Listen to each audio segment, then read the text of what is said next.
Comment vivre le confinement en famille? Je suis Dr Geneviève Beaulieu-Pelletier, psychologue. Je vous propose aujourd'hui 20 pistes pour tenter de vivre le confinement d'une façon plus fluide.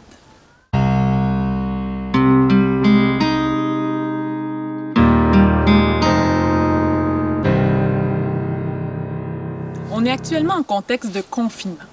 Donc, on est dans un état d'isolement social, mais paradoxalement, on est très, très près des autres membres de notre famille ou de nos proches. Donc, c'est une situation qui est particulière, qui nous permet de vivre de beaux moments, des moments agréables en famille, mais à la fois qui peut être source de beaucoup d'émotions, de conflits, de tensions. C'est pas toujours évident. Se donner une routine familiale et une structure claire. C'est un moyen de retrouver des repères dont on a bien besoin actuellement. C'est rassurant. Mais il faut s'entendre, il ne faut pas que ça soit trop contraignant, trop rigide. On doit quand même avoir une certaine place à la flexibilité à travers ça. Faire une place aux besoins de chacun, donc de chaque membre de la famille. Discuter en couple des besoins puis des désirs de chacun.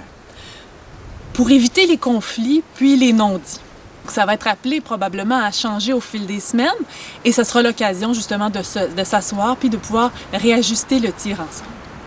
S'accorder au quotidien des moments pour faire le point. Prendre un temps ensemble pour discuter de qu'est-ce qui fonctionne bien dans la routine, qu'est-ce qui est à ajuster. C'est surtout pas une discussion qui a besoin d'être longue. C'est simplement régulièrement de pouvoir faire le point ensemble. Diminuer nos attentes, nos exigences, nos standards habituels. Il y a fort à parier qu'on va être moins efficace pendant cette période-là. Puis c'est correct. Soyons indulgents envers nous-mêmes, puis envers les membres de notre famille également. Et au fur et à mesure qu'on se sentira prêt d'inclure certaines activités, on le fera, mais à notre rythme. Prioriser. Qu'est-ce que je veux prioriser actuellement, en ce moment? Est-ce que c'est de passer plus de temps avec la famille? Est-ce que c'est de me reposer? Au niveau du travail, est-ce que je peux sélectionner un ou des projets et me concentrer là-dessus, un ou des projets qui me motivent davantage, puis mettre mon énergie là-dessus? Offrir à chacun un espace pour accueillir les émotions. C'est une période qui fait vivre beaucoup d'émotions et donc on doit avoir l'opportunité de pouvoir les exprimer. Sous des comportements d'irritabilité, de colère, il peut y avoir une bonne dose d'anxiété en dessous. De reconnaître cette anxiété-là, c'est important d'abord pour comprendre l'autre, pour renvoyer à l'autre ce qu'il est en train de vivre. Et nous, ça nous permet d'être plus patients. Donc, par exemple, un enfant plus turbulent ces jours-ci, si je comprends que ça se peut qu'il y ait de l'anxiété par en dessous, ça me permet d'être plus patient, plus réceptif, puis de répondre davantage à ses besoins. Ne pas se mettre la pression de faire de l'école à la maison. Si on a l'opportunité de dédier un bloc à des apprentissages académiques, c'est possible de le faire. Toutes les activités qu'on va faire avec les enfants peuvent être une source d'apprentissage. Par exemple, on va faire la cuisine ensemble ce soir, ça va nous permettre peut-être de lire les ingrédients. Ça va m'apprendre à faire la cuisine. Ça va aussi m'apprendre à jouer avec les fractions. On va aller dehors plus tard, je vais faire des parcours, je vais apprendre toutes sortes de choses sur le plan moteur. Donc, toutes les activités que je vais faire avec mon enfant peuvent être une source de très grands apprentissages. Ne pas se mettre la pression de devoir être disponible en tout temps.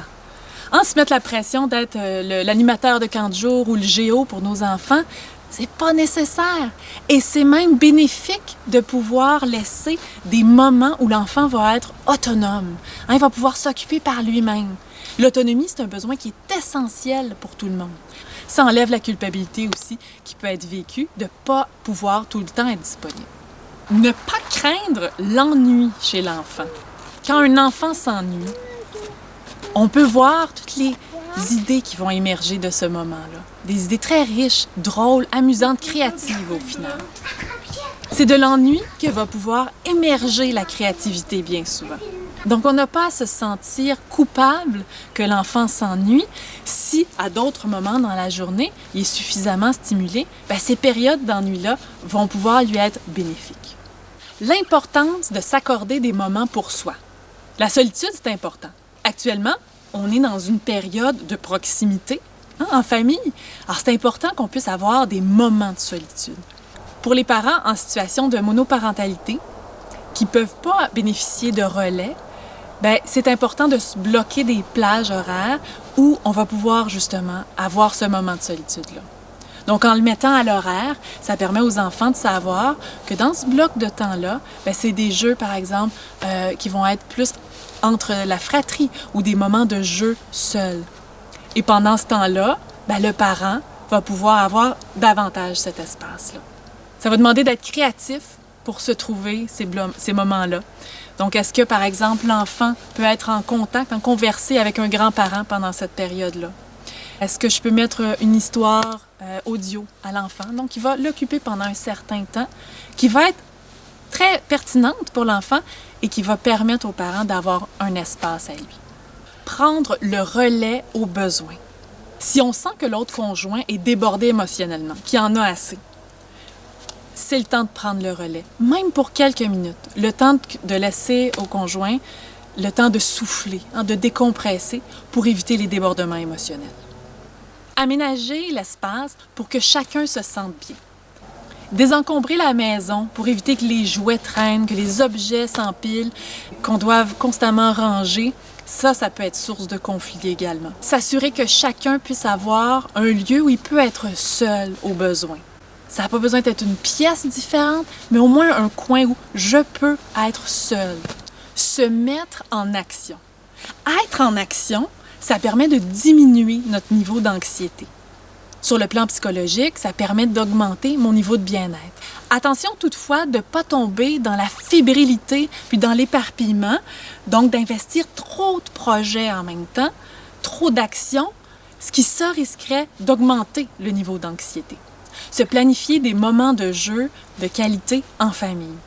Pour s'amuser, décompresser, avoir du plaisir, bouger, faire de la course, des parcours, de la danse, des jeux actifs, ça permet de dépenser l'énergie, ça augmente notre niveau de bien-être psychologique.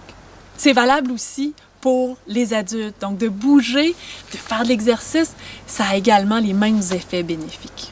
Aller jouer dehors, prendre l'air, respirer. Le contact avec la nature permet de diminuer le niveau d'anxiété, puis d'augmenter le niveau de bien-être psychologique. Briser l'isolement. On va alimenter le contact de l'enfant avec ses proches. Donc, par exemple, prévoir des rendez-vous à l'avance, dire, bon, tel jour, tu vas pouvoir parler à tel ami, à tel membre de la famille. Ça permet de rendre l'attente plus agréable, puis de maintenir le lien. Pensez à mettre sur pied des groupes d'échange, par exemple entre les élèves d'une même classe ou les membres d'un groupe. Changer des vidéos, des photos, des messages, donc qui permet vraiment de garder le contact au quotidien. Utiliser les ressources électroniques d'une manière dosée.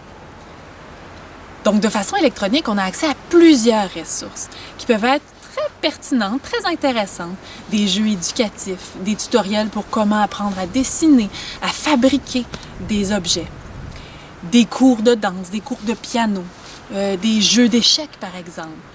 Il y a vraiment différentes ressources qui peuvent être très intéressantes. Ça doit être fait d'une façon claire, donc dans un cadre défini, où l'enfant sait à quel moment est-ce qu'il peut utiliser justement ces ressources électroniques, donc les périodes d'écran. En profiter pour responsabiliser les enfants au sein du fonctionnement familial.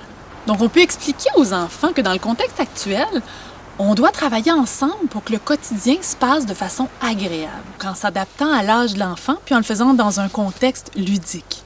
Donc, par exemple, d'identifier les tâches qu'on doit faire après le souper, les mettre dans un bol, puis on pige les noms. Donc, Frérot va faire finalement la vaisselle avec papa, Sœurette va aller porter le recyclage et le compost, et maman va passer le balai, par exemple. Puis, la pige recommence le lendemain.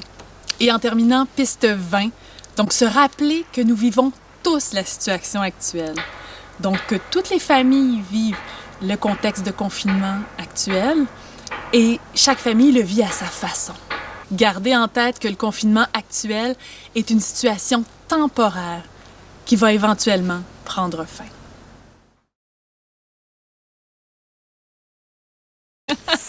Take one.